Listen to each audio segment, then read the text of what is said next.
Adobe ইলাস্ট্রেটরে কীভাবে নিয়ন text create করবেন আজকে আমরা সেটা দেখে নিই। চলুন শুরু করা যাক।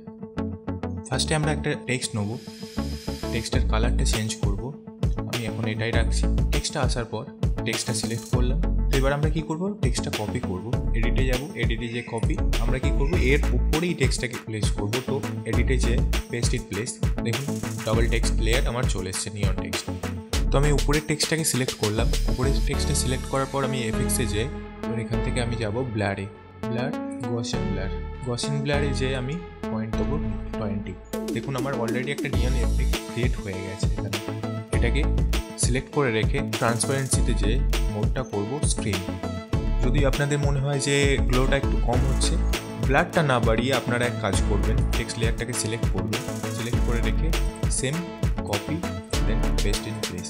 দেখুন গ্লোটা অনেকটা বেড়ে গেছে। Thank you.